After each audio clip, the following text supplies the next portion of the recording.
All right, so welcome everyone. It is August the 11th, 2023, and we are on, I think it's the third part of the sacral chakra, which contains information. That orange, beautiful orange of the sacral contains information about the universal law of balance, the blessing and virtue of fortitude, and the third dimension. So let's jump right in and get started.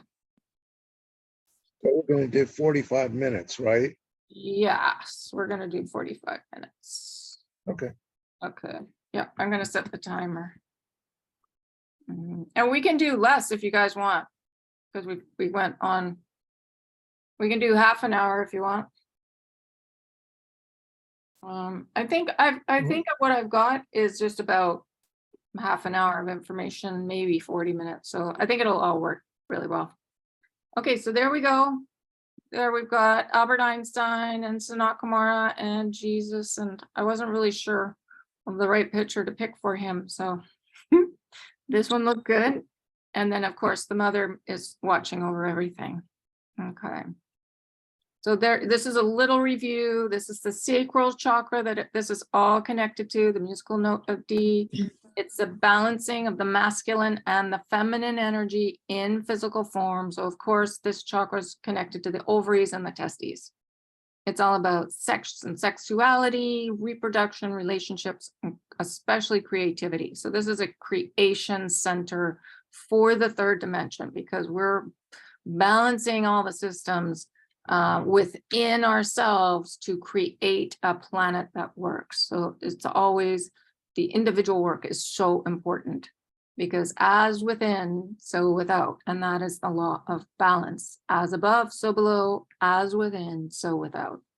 And this chakra is connected to fortitude, the courage it takes to be here in physical form many, many, many, many lifetimes. Okay, so here we go. This is the definition of fortitude. So it's courage in all forms, endurance, the ability to keep going forward when others cease and give up. And all this information came through Linda Dillon, who's the channel for the Council of Love. The virtue of pathfinders, strength of purpose, stamina in all senses. Know that patience is a part of fortitude. Fortitude is the encompassing of forbearance, and forbearance is indeed a quality that requires patience. So forbearance is that mastery of observing everything, as well as being in the stillness. And yeah.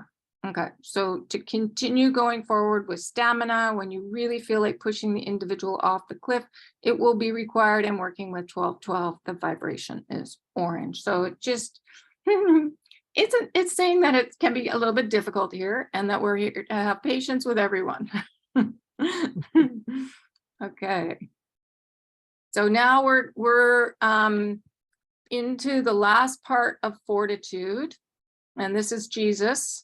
And he's explaining our compass. So that is not only our internal guidance, our intuition, but it is balanced by faith and by trust, that the knowing of the shift to the fifth dimension is that sense of intuition growing stronger and stronger, more clear, that sense of knowing, not thinking, not guessing, magnified every day within each and every one of us. So the fifth dimension is a dimension where we manage change. It's connected to our joy, that gratitude for sacred purpose, and how important gratitude is for ourself. And on the journey home today, when I was driving the hour from where I do the reading, Jesus was really letting me know how important that gratitude for self is, for the courage that's taken to be here and do this work. So in gratitude, the old belief systems will dissolve. So really anchoring in that deep, deep gratitude for yourself, as well as for the masculine and the feminine energies within ourselves, connected to our own mother and father and siblings. But it comes right back to self. listening to our internal compass, that intuition, because we know when we are veering off course, when we are not true north, and it is important, if not daily, certainly on a regular basis, not just periodically, to check with ourselves, am I on course? Not the course that a group or our parents, a wife or husband has defined for us, not what society expects or anticipates for us or of us, but what we desire. Are we in alignment with our mission and purpose? And in doing that, what we are also doing is we are saying, am I taking the most efficient path? Sometimes it's easy to go on a loop-de-loop path. Been there, done that. So any questions about this page? Jesus talks a lot about a compass, an inner compass. And that compass can be found, you know, when we fly through the pinprick of light in the heart and we go into the golden chambers, sitting in there is a great place to really find our compass. Yes, Steve. I think he's also referring to what is sometimes called the longing for liberation, which is a built-in subtitle, Thirst for God. Yes, absolutely. Yeah, and all the divine qualities and understanding how things work. And yeah, it's pretty deep, goes pretty deep. Okay. So, and ever since I've been studying this fortitude, I've been hearing gratitude for the mother energy, because that's what's been suppressed here. Very in the physical and also within ourselves. That creative imagination piece out of too much judgment of self or judgment of others, really into that unconditional love for everything. And that's the mother energy. The mother unconditionally loves her children. So that feeling inside and connected to gratitude and fortitude. Okay. Yes, Darren. I just want to make a comment on, the most efficient path. Oh, yeah. I find that, the higher dimensions and, the mother and all the higher ones, they always choose efficiency. In anything they do, they are very efficient. If they can do 4 or 5 things with one action, they'll do it. Mm-hmm. Yeah. And he goes into more about the most efficient path in the next slide too. So yeah, but that's, yeah. So I'll just go to the next slide so you can hear what he has to say. Jesus uses the words efficient or planned rather than easiest, because there are times in certain people's journeys when we will climb the Himalayas rather than go through the pass, because that is our mission and purpose, and we are demonstrating and teaching that strength. He says not to think or believe that taking the hardest journey is in some way practicing fortitude. Fortitude is always tempered with our compass and with what we can manage with common sense. We are not out to destroy logic, quite the contrary. We are raising logic to a new level. We are the modern day explorers. We are the adventurers to check our course, but not to hesitate to ask for directions. Our guides and guardians can help point the way. So that's really keeping in touch with self and checking in. And he did say, I think in the previous slide, to check in on a regular basis, not just periodically. If not daily, certainly on a regular basis. So I think that's part of what the why they want us to meditate too, to go within, sit still, and check in with ourselves and our guides, because the guides really, I think sometimes they have a better understanding of our sacred purpose sometimes than we do. Because Kathleen, I was just wondering, do you find that your path changes quite often?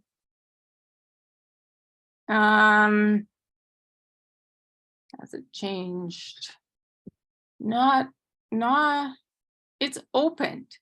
Like it's open to, I don't even know how to explain this. Has it changed? No, it just evolves. It evolves and opens. Okay. Yeah. Like for instance, I used to be doing readings and not really interacting with the people that were coming into the shop. They would just, I would sit in my little room and the people would come in. Now what I'm doing is I'm interacting with everyone that comes into the shop, basically, and into the big shop. So before I couldn't do that. I had a really hard time selling myself as a reader. But now I stand and I talk to everyone. And at the beginning, it felt really crazy. I was like, oh my goodness, what am I doing? But now it's like, it's no problem at all. And it's not like I'm selling readings, I'm offering them. And the people that want them just come to me, basically. But I'm talking to everybody. Everybody who walks in front of me, I say hi to. Mm-hmm. So you can see how my path, how it's evolved. Mm-hmm. I think Sacred Purpose opens and we just reach into new levels and we can do more. But it's probably the same with you, Steve. Like your ability at writing has evolved tremendously. Oh yeah. Oh, I can feel it. Sure. But I also follow more than one path. I follow the path of awareness. That's my writing. Mm-hmm. But I also follow what Hindus would call bhakti, which is love. Mm-hmm. I don't know. There probably are others. And sometimes awareness is just not doing it for me. So I switch over into love. Mm-hmm. Yeah, I mean, one of my big missions is peace on earth, and that starts inside of myself. Now I'm seeing it, my family, like really anchoring it into my entire family, which is quite large. And so it's been more difficult lately because of the things that have transpired, but I'm determined. I'm going to open up communication. Mm-hmm. Very good. Very good. For the grandchildren, for everybody. Mm-hmm. Because it starts with us inside, and then it's like I can't even tolerate anyone not communicating for some reason. But I think that's what happens. So oftentimes when people have near-death experiences, they go to the other side. If they're a cop or something and they come back, they can't be a cop anymore because it's too violent. They need to change to something that's gentle. And I'm starting to really feel that. And it's a gentle communication with everyone, and I'm seeing everyone in their divinity. And that's been a huge practice, standing in the shop and talking to everyone and just seeing them in their divinity. Mm-hmm. And anchoring that more and more and more into myself. But I feel a really big shift since a couple days ago, since the Lionsgate portal, where I got really mad. And I was able to get much deeper into why that anger was still there. And it was connected to past lives.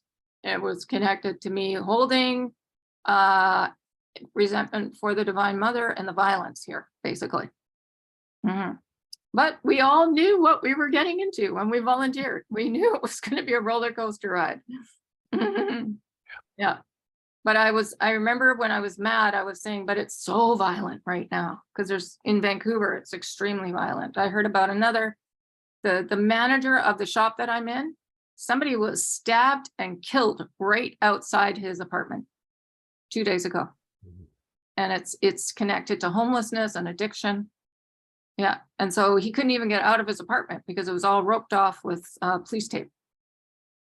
And I thought, oh my goodness. And then another friend told me that they're having problems with the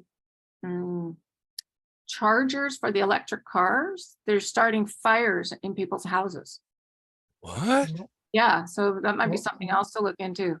Yeah. Jeez. Yeah, a lot of the batteries catch on fire as well. Yeah. Massacre. Yeah. So, and I was like, oh, okay. So there's a lot of stuff on the surface right now, but part of me thinks it's because there's so many people looking at the old belief systems.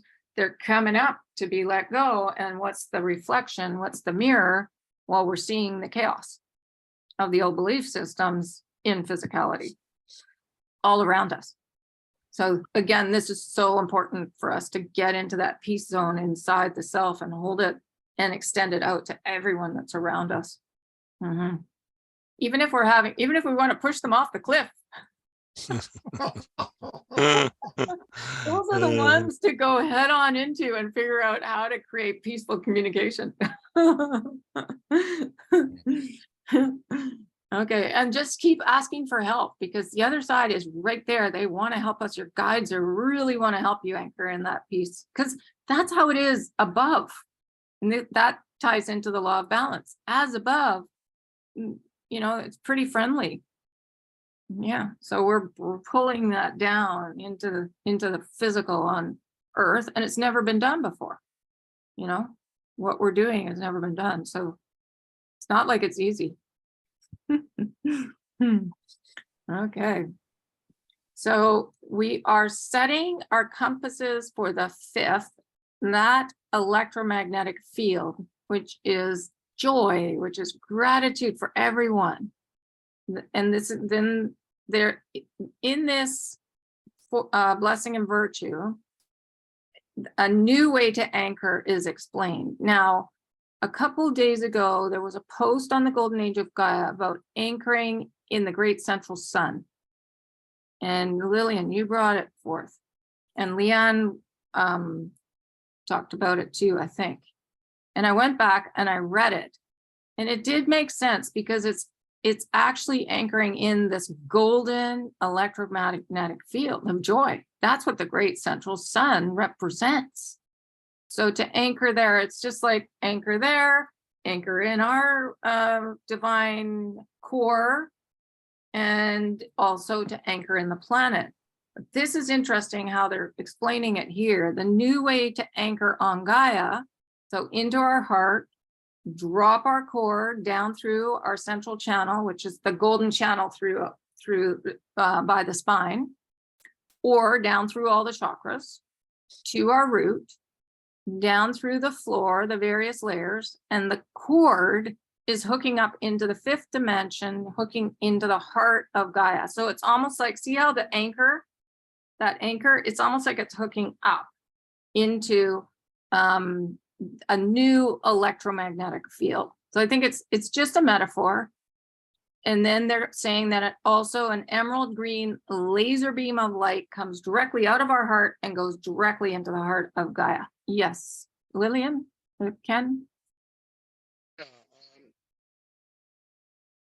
read something, I don't know if it was similar to what you read, but that we're supposed to connect our crystalline energy to the central sun, and then that energy we connect, both of us or all of us, to Gaia.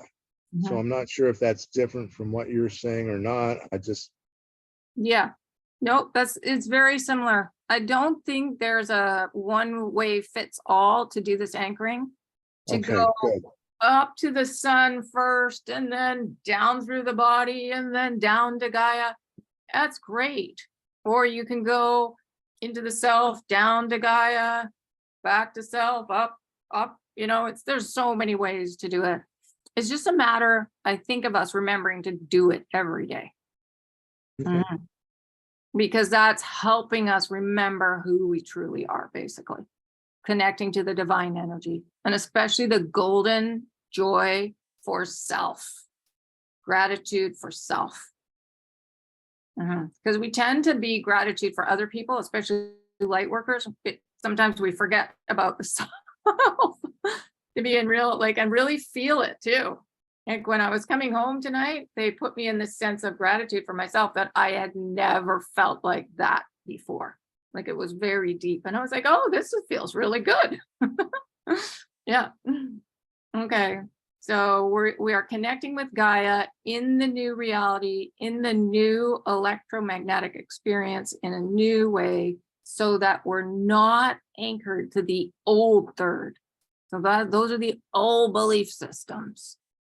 We want to anchor into gratitude, into joy, into all that golden energy, which is very higher dimensional. And Gaia says she's very willing to help us as well.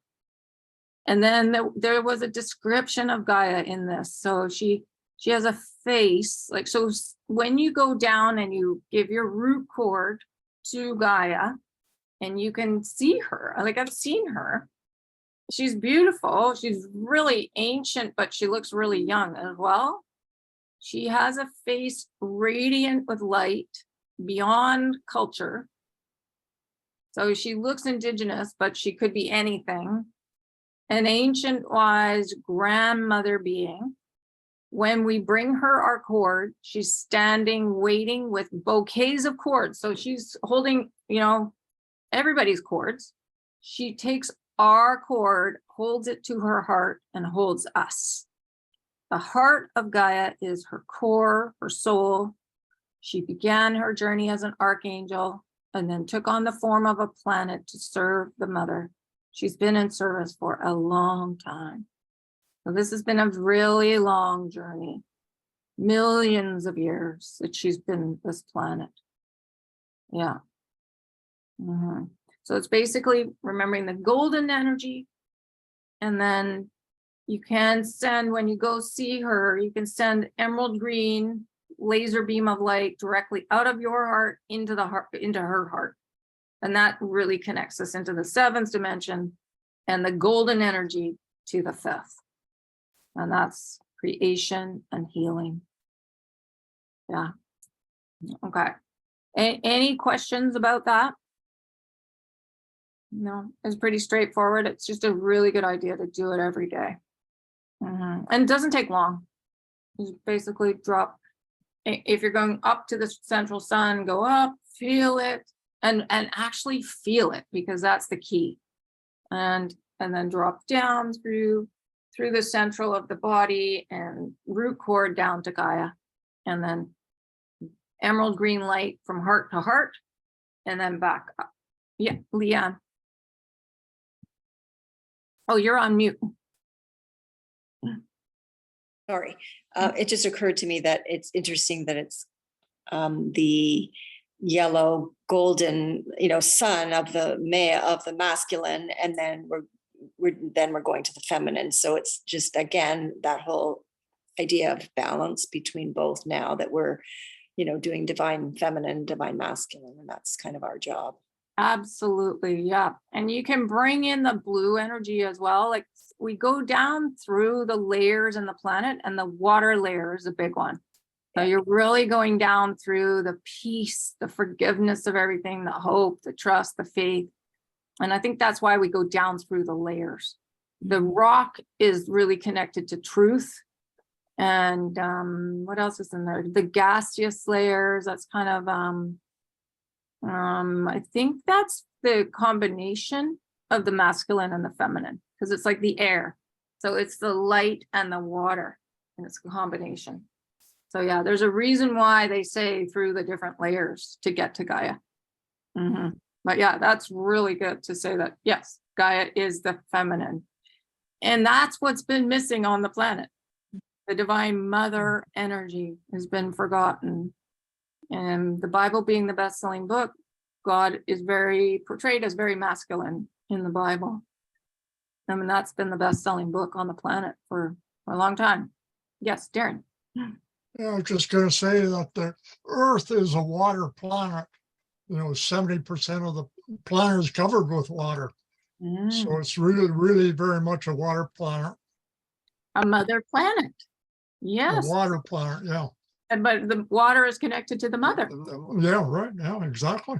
Yeah, that's why I said a water planet, a mother planet, and Gaia is emanating feminine. So yeah, and it's interesting that the creative, imaginative way of being has been taken out of a lot of the systems, and taken over by control and logic, like the thinking out of alignment. And it's created political systems and financial and medical and educational and legal that, you know, has forgotten the unconditional love. Okay, so that's how important it is to anchor that love for self inside. Really, really, really come to love for yourself inside, gratitude, forgiveness of everything, so that that's what goes out to the planet as within, so without. And to feel it, feel that gratitude for yourself. It's so beautiful. Okay. Okay, now this question we think came from Steve, but it wasn't. His name wasn't mentioned, but it was just the wording of it. So, and it says, speaking to the act of courage that has us emerge from our fears by an act of self-presence and taking a stand, standing forth intentionally and self-consciously putting our fears aside. Now, does that sound like your wording, Steve? Definitely. Okay. Yes. So you must have written this into Graham to ask Yeshua. I guess it lacks the context. I don't know, but whatever. Yeah. Okay. Yep. So Yeshua said, the key is also to embrace your fear. And you say, no, Lord, I want to eradicate my fear. And what he says, what I say to thee is that as you embrace the fear, it transmutes and transforms into the very courage, the valor that you are speaking of. And I think that's what happens when you really, really love yourself, because then you're loving everything. And what I felt on the way home was everything just sort of fell away. And it just left me with this amazing light-filled self being where there was no fear of anything. I just knew I was going to make it home in time, with lots of time to do this. And yeah, it was really amazing feeling.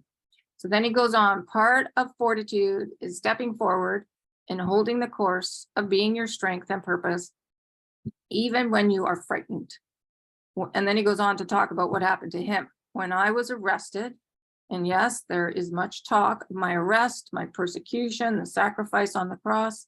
But let me tell you, I was arrested many times.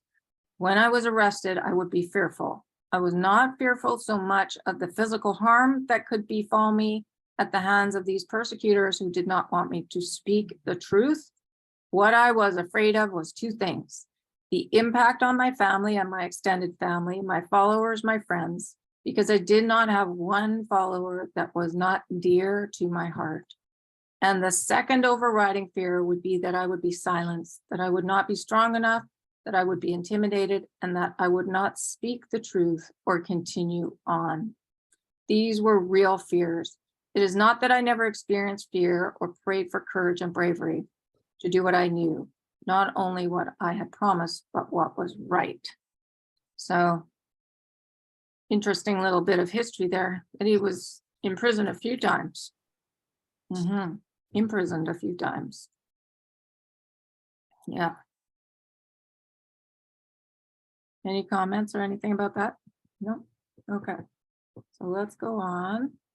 And he goes on, he says, what fortitude helps you do, as I anchor it within each of your hearts this day, it allows you to step forward in spite of.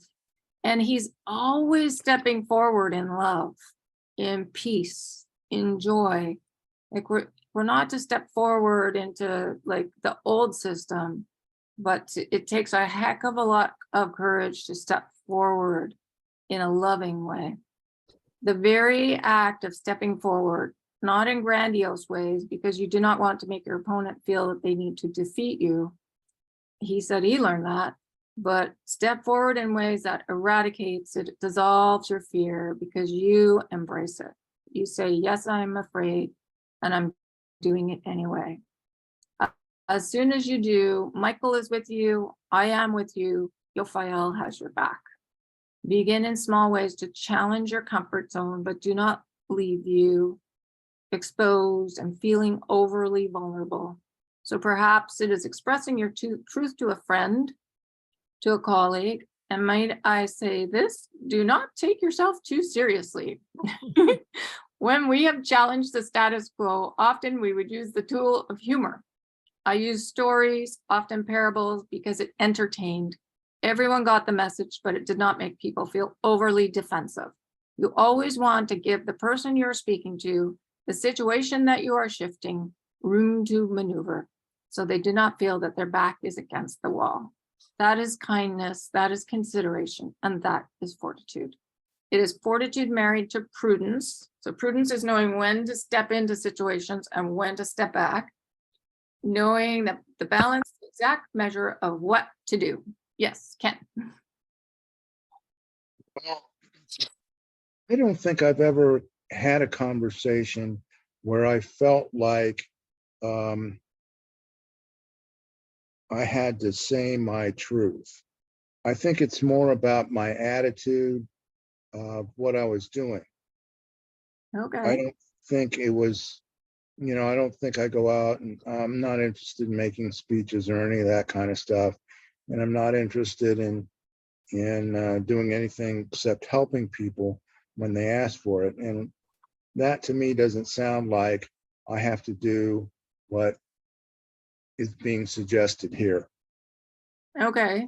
Do you ever want like friends to know that the star beings are close by, or that we're on an ascension journey? No. I don't talk about that. Of course, I have to say that the only people that I really talk to about this stuff is you guys. Okay. Okay. So So- I think that's what he's saying, that sometimes when we open the door like a crack for people to understand what's going on here, it helps them, but it's really, it makes us feel really out there. Vulnerable. What's that? Vulnerable. Yeah. Oh yeah. Well, I remember getting laughed at when I first started talking about this. They were like, are you crazy? maybe I'm just not in the public enough. I mean, when I go to the store or something like that, I say hi to people and things like that. And when I go to Tai Chi, mostly I'm in the, well, I think yesterday I talked to a lot of people, but I didn't say anything that was profound, or I would just try to feel a part of them, and then that made me feel good. Mhm. So I guess, I don't know, I don't understand why I don't feel the need to go out and declare stuff. Right. That's fine. That's perfect. It's whatever we're comfortable with. So I wouldn't, Okay. I wouldn't worry about it. Okay. Yeah. Mm-hmm. I don't feel the need to go on television, Ken, or anything in person. I'm a writer, right? And Michael is fine with that. That's fine. It's okay. Mm-hmm. Yeah. Yeah. Well, It's whatever we want to do. Yeah. okay. That's more the important thing. Okay. Mhm. Got it. Mhm. Yep. And Darren? I just wanted to make a comment here, when he talks about speaking, in stories. Yes. I find from my experience, of all the lessons I learned, the stories are the ones that really stick in my memory. Most of the other stuff I've forgotten, but it's the stories that I remember. And that's why I think it's so important to speak in stories. Mm-hmm. Oh. Like who told you a story that you remember? Like, give us an example. I don't know if I can How nail about down a man found a treasure buried in a field? He buried the treasure again, went from there, sold all he had, and bought the field. That's a story, right? A parable. right. And yet each part of that is a stage of enlightenment or seeking one or the other. Mhm. So, And- Yeah, I guess one that really sticks in my mind is a Buddhist tale of a monk going, in the forest, and down below him, he was on a ledge on a rock cliff, and he could see down below there was a mother tiger with Yeah, some right. cubs, and Yeah, they yeah. were starving because she didn't have any food. So he lowered himself down so the mother would have some food for the cubs. wow, jeez. Yeah, That kind of He's- stuck in my mind. So he Yeah. sacrificed himself. That's right. Yep. yeah. I like the one of the man who's hanging on by a kind of a root. He's fallen Yeah. over the cliff. You know that one, right? Yeah. Yeah. And there's tigers below and a lion above, and creatures are gnawing on the root. And suddenly over to his right, he sees a strawberry. And that is life, right? I like that one. Mhm. Wow. Okay, We have a visitor here. we do. Yeah. Who's Her- that? Oh, that's me, Haru. Yeah. Oh, Also, you can also use art with a short Oh. description story as well, and with the age of AI generated art, you can write parables, and the more descriptive the parables are, then the AI can create interpretive art. okay. How did you find us, Haru? I was on the I think it was before it's news, On the what? before it's news.com, Okay. and I just clicked on the link. I don't know that website, Haru. Say the name again. Before it's news. Before it's news.com. Yes. Okay. Yes. Sorry, I didn't get it, but yes. Well, I'll be Yeah, darned. We're on I'm a before site it's code, news. so you know how it is. Yeah, yeah. Okay. I'll be And then darned. you found the golden age of Gaia.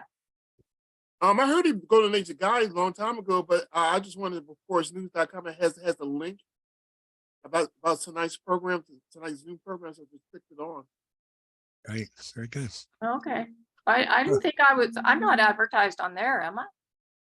No, Apparently. it's like a news source website. Yes. Before it's news. Okay. Yes, They- Okay. Their news aggregator.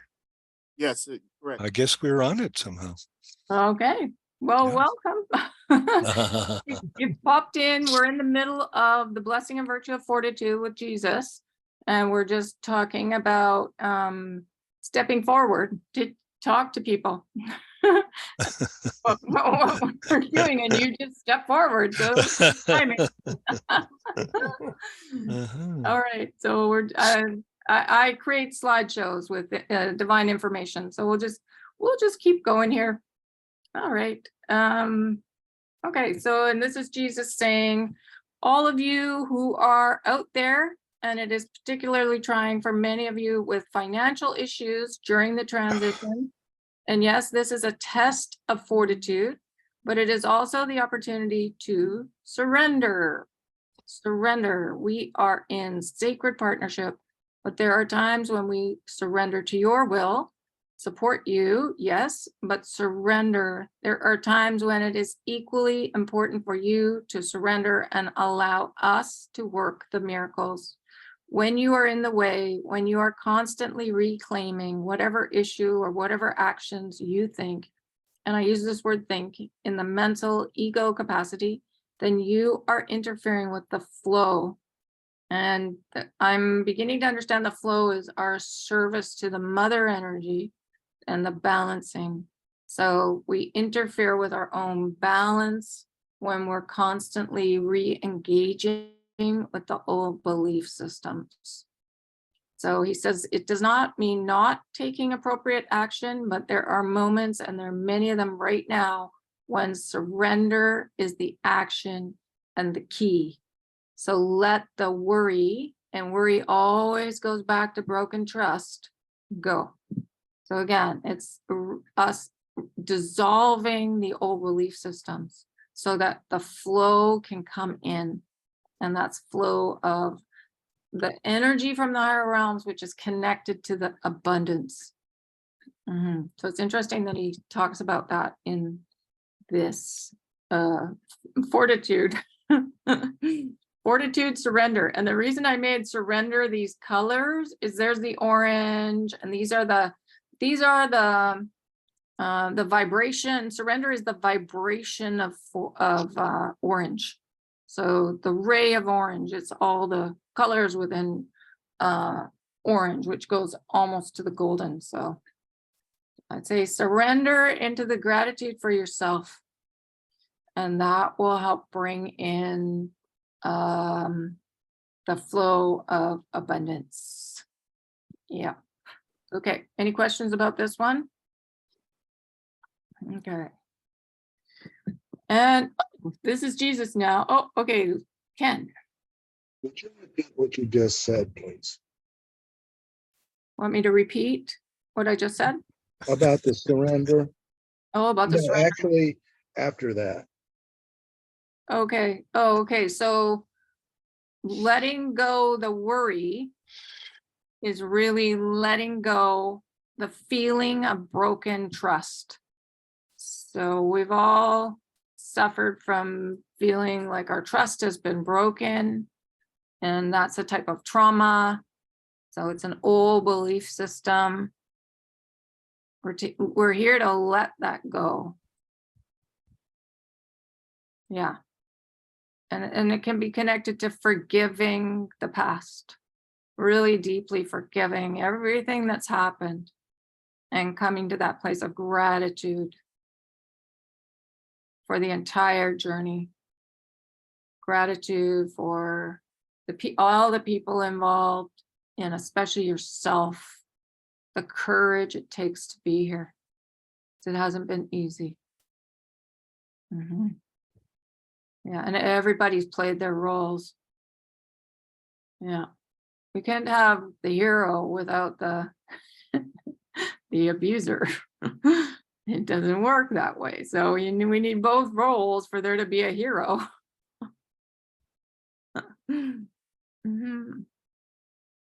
Yeah. So it's just coming. We've come full circle. We've had this wild ride, roller coaster ride of an adventure. We've come full circle, and now we're just loving everybody for everything, every role that everyone has played. And especially for the ones still abusing power on the planet, because we've all been there. And now the mastery is to send them love so they can come into the heart, and we can all create peace on earth. All 8 billion of us. And Jesus says to remember to do it with humor. Keep it light. Yeah. Okay, does that make sense? Yeah. I'm sorry. Yes, I'm sorry. Yes, it does. Okay. Steve's got to sum up. It makes sense. Yeah, right. I'm going to have to go at 8 o'clock, dear. Oh, what time is it? 8 o'clock? Oh, okay. You're gonna go? Okay. Yes. Okay. See you all Monday. Okay. Bye. Bye. Have a good weekend. Okay, so now this is the end. There's only one more slide after this. So it's Jesus sharing a very modern parable, and it is the story of a young man in your time who had incredible dreams of hope, of faith, an ally not only of mine but of Saint Germain's, who had a vision for this country called the United States of America.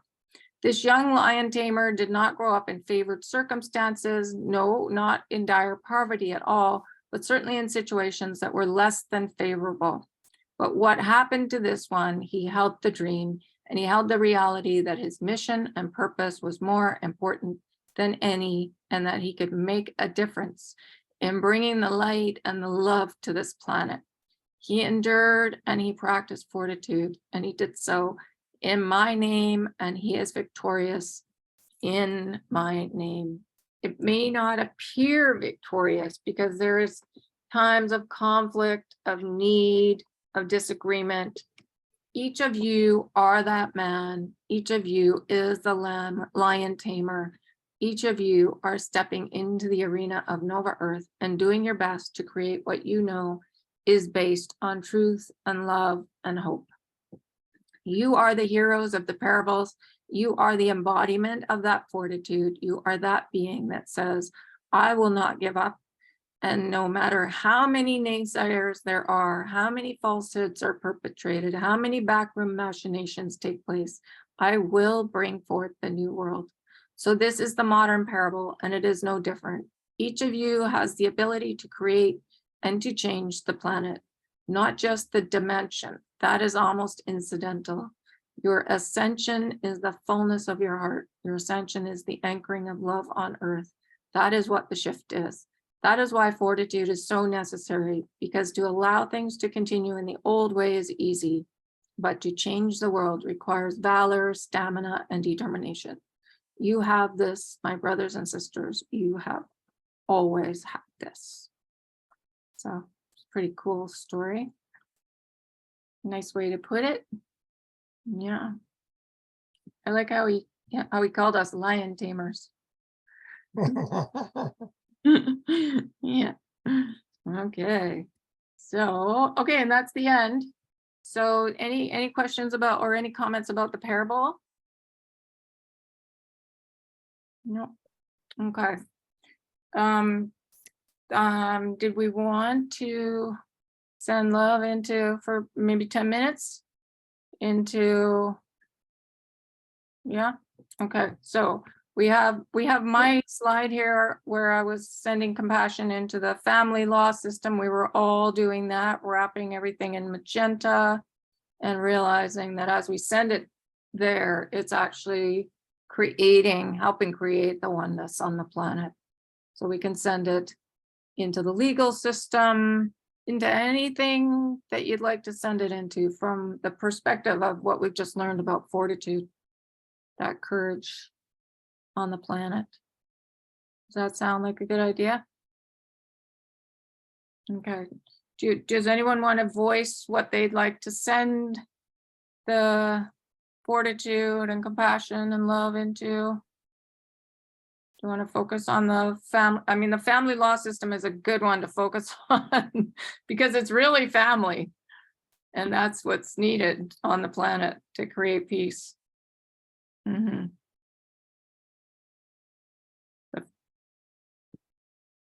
Yeah, just send it. Okay, well, let's just send love out.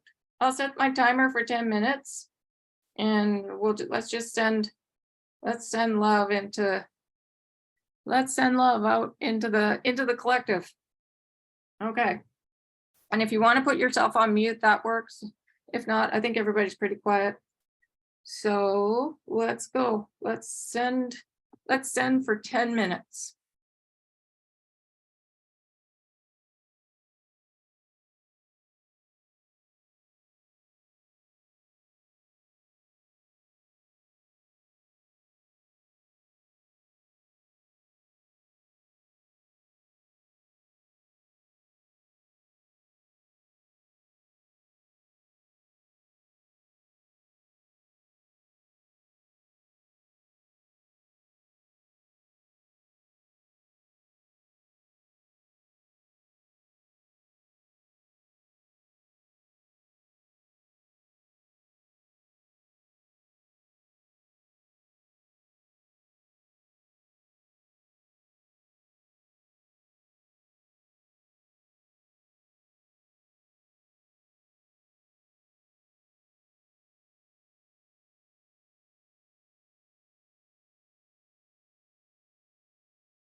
Okay.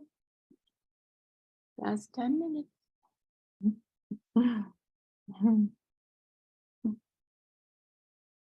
Wow, goes by fast. 10 minutes goes super fast compared to 30. Mhm. That was good. Oof.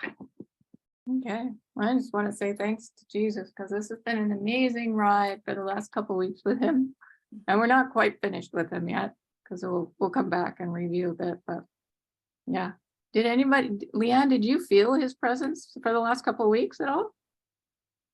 I've not specifically. I've felt a lot of energies for sure. Yeah, it's been a bit of a wild ride. I agree. Yeah. So sort of similar to his life on Earth too. Yeah. He was like, I think he was showing us because yeah, it's been wild for me too. He's just showing us, yeah, and how we can be in the middle. We can experience it and still be, from a more masterful space than say a few years ago. Yeah, definitely. And I like what was said today in the slides, what he said about sometimes the action is inaction, which is kind of relates to the whole Zoom thing in a way, Right. right? Yes, thank you for that. Yeah, Mhm. inaction, just being the observer and seeing what happens and holding the middle ground because this information needs to get out. And what a platform for it to go out by. Yeah. Mhm. And I feel that there are so many energies that are just getting more chaotic around me anyways, and things that are, my daughter's doing things that aren't in alignment, and I'm just trying to stay in that space of, and yeah, observing, right, and trying to do that in action. I thought that was a really good piece for me, that in action. Beautiful. Being like a tree. Yes, thank you. Yeah, that is the mastery for sure. Yeah, Mhm. and just know is your daughter's in her 20s, right? Yes. Yeah, that's a wild ride, the 20s. Yes, my goodness. And especially with everything that's gone on with, our separation, that just makes it, challenging. Yeah. Okay. Well, But- we can remind us to send love, like Okay. to the children, because my children can always use it. Yes. Yeah. So you and I, let's remember when we're doing Monday, we'll send to the kids. You're still recording, but I have a little story to tell if you guys have time to listen. It's a short one. Okay. All right. Well, do you want me to stop the recording? Yep. Okay. Okay. So I'm just going to thank everybody for watching and we'll see you again soon. Okay.